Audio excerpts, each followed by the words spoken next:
आज का टॉपिक है ग्लोबल वार्मिंग। तो हम वैश्विक उष्णता, ऐसे कुछ हिंदी है, सही तरह मैं याद नहीं कर पा रही हूँ।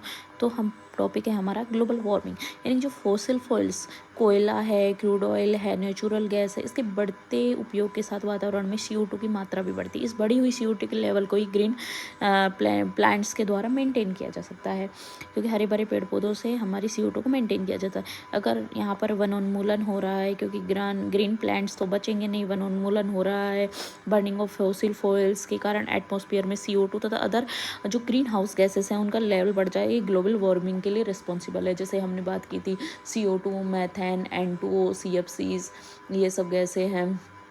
H2O जो वेपर है, ये सब गैसेस उत्तरदायी होती हैं। इनका जो लेवल बढ़ जाता है उसे ग्लोबल वार्मिंग कहते हैं। जो रेगुलर ग्लोबल टेम्परेचर या फिर जो एटमॉस्फेरिक टेम्परेचर है उसमें का इंक्रीज होना ही ग्लोबल वार्मिंग कहलाता है। ग्लोबल वार्मिंग पोटेंशियल, यानी कि विभव की बात करते हैं, ग्लोबल वार्मिंग का विभव कितना है। जो ग्लोबल वार्मिंग के लिए जो रेस्पॉन्सिबल जो ग्रीन हाउस गैसेस हैं उनके पोटेंशियल को ही GWP कहा जाता है।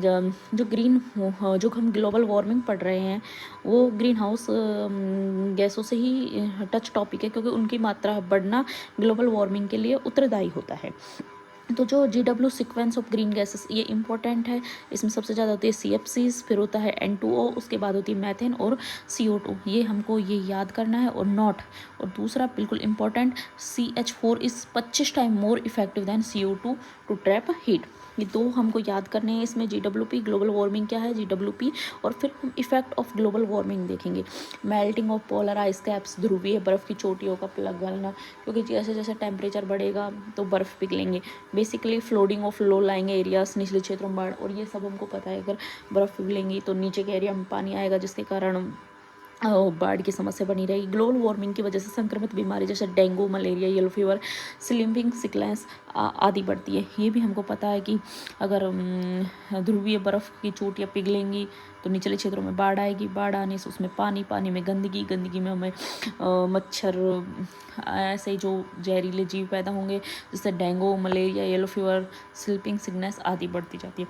तो ये हमारा ग्लोबल वार्मिंग का पूरा टचअप टॉपिक है कि ग्लोबल वार्मिंग क्या है, कैसे होता है, इसका GWP क्या है, इसका सीक्वेंस क्या है, और जो मेन इंपॉर्टेंट बात है कि CH4 is 25 time more effective than CO2 to trap heat. ये हमको इम्पोर्टेंट है, ये बात हमको याद करनी है। उसके बाद इफ़ेक्ट ऑफ ग्लोबल वार्मिंग, ये सब हमें पढ़ना है, और ये हमारा एक कंप्लीट टॉपिक तैयार हो गया है। Thank you.